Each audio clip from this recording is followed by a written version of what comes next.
Śrīla Prabhupada ki jai.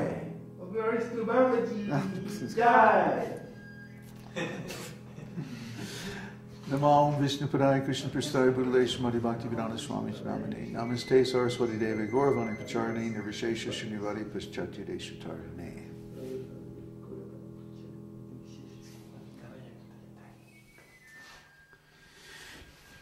Hare Kṛṣṇa, everybody. Welcome to our Sunday Satsang for the 3rd of February.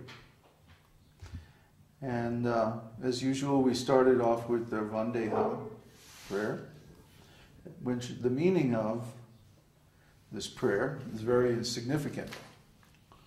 Vande śrī-guroḥ means I offer my respectful obeisances unto the lotus feet of my spiritual master.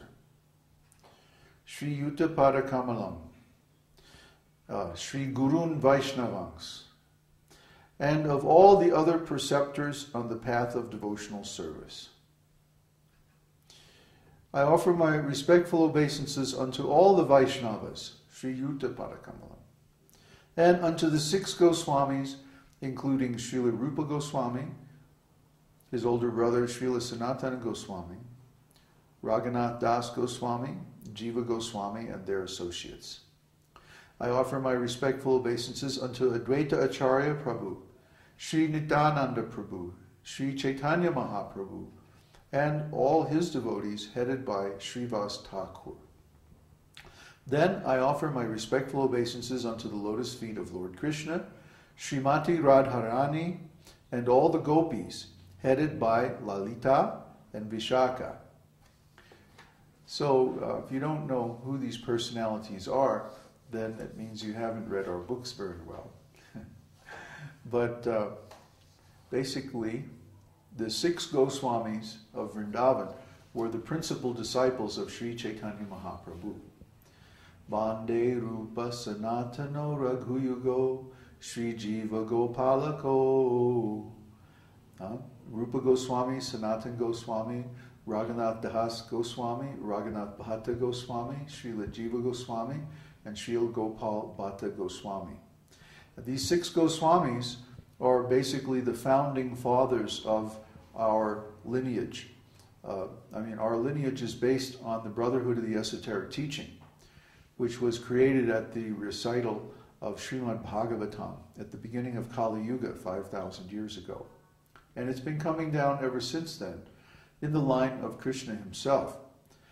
Krishna spoke Bhagavad Gita, and then Shukadev Goswami spoke Srimad Bhagavatam, which is the meaning of the entire Vedic literatures.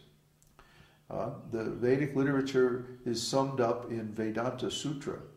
But Vedanta Sutra are like the cliff notes, They're very terse. They're very short little sutras. That's what sutra means. It means like study notes from meditation. And really only the author knows what they mean. It's very difficult to interpret them for an ordinary person. So Shukadev Goswami, Vyasadev's son, learned Srimad Bhagavatam while in the womb of his mother. And then he spoke Srimad Bhagavatam to Maharaj Parikshit at the time, that's Arjuna's grandson, at the time of his leaving this world. And then shortly after that, Suta Goswami, who was present at the first recitation of Srimad Bhagavatam, spoke it again to the sages at Naimisharanya forest. Naimisharanya forest is a beautiful place right near Kurukshetra, where the Battle of Kurukshetra took place. So it's one of the sacrificial arenas of the Kuru dynasty going back many, many thousands and thousands of years. So this important Vedic literature, Srimad Bhagavatam, is actually the cream of the Vedas. In the Bhagavad Gita Mahatmya by Sripad Shankaracharya, the Vedas and the Bhagavad Gita in particular are compared with milk. And Krishna is like a cow. And Arjuna is milking the cow of the Vedas and getting the milk The milk is understood to be the substance of religiosity. So if Bhagavad Gita is the milk, then Srimad Bhagavatam is the cream. It's the essence of the Vedas. So everyone should read Srimad Bhagavatam very carefully, and then you'll understand what we're talking about when we mention so many esoteric teachings drawn from the Vedas. It's not that we're making this stuff up. It's not that this is our opinion or our ideas. We received all this from our predecessors. Krishna, the 6 Goswamis of Vrindavan, Chaitanya Mahaprabhu, Srila Prabhupada. We're just repeating these ideas, and we're trying to explain them so that people, contemporary people, can understand them. Because these ideas are actually very difficult, very esoteric. The mic is drooping. I have drooping microphone syndrome here. How's that? Okay. So this esoteric teaching has been coming down for many thousands of years from impeccable sources. By impeccable, it means that their authority, their integrity is beyond question. Lord Sri Krishna is the Supreme Personality of Godhead himself. And then Arjuna was the greatest hero of the Mahabharata war. And he and his brothers then became the emperors of the whole world. And they were passing down this same teaching. Then Shukadeva Goswami is the son of Vyasadeva, the incarnation of God who compiled the Vedas. And Srimad Bhagavatam really is the essence of the esoteric teaching. And this has been passed down by the Brotherhood of the Esoteric Teaching ever since the great sacrifice at Naimisharanya about 4,500 years ago. Lord Sri Chaitanya Mahaprabhu appeared in Bengal, India, about 500 years ago. And he is also Krishna, but he appears in the mood of his own devotee in order to spread this process of devotional service, which is recommended in Bhagavad Gita. But without seeing an example, it's almost impossible for anyone to actually execute it because it's completely transcendental. It's not like anything that we have ever known in this world. Therefore, someone has to come from the spiritual world and reveal it. You can't figure it out simply by reading Bhagavad Gita. Bhagavad Gita is very nice. It's the summary of all the Upanishads. Therefore, it's sometimes called Gita-upanishad. But just by reading Bhagavad Gita, you would never guess that there are 9 processes of devotional service, beginning with hearing and chanting, remembering, serving the lotus feet, and so forth. You would never guess that the culmination of this process is conjugal love with the Supreme Personality of Godhead. You would never guess so many things.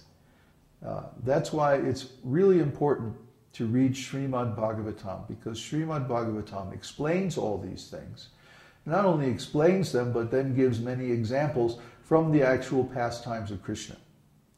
So when we read Srimad Bhagavatam, we get like a picture of the spiritual world. It actually shows us what is going on eternally in the spiritual world, and how Krishna revealed these pastimes when he was present on earth 5,000 years ago. So we advise everyone to read Srimad Bhagavatam. And we have the whole thing on our website. You can link to it or you can download it, either way. And you simply have to go to our essay on how to learn, which is available from the front page of the course section. And that has a link to download the entire Vedic library, which is enormous. It's enough material for you to study for the rest of your life, or maybe a couple of lives. And by that material, by reading that very carefully and asking questions, relevant questions on our forum, then you can become expert in this Vedic knowledge. And you can also practice it and even teach it to others.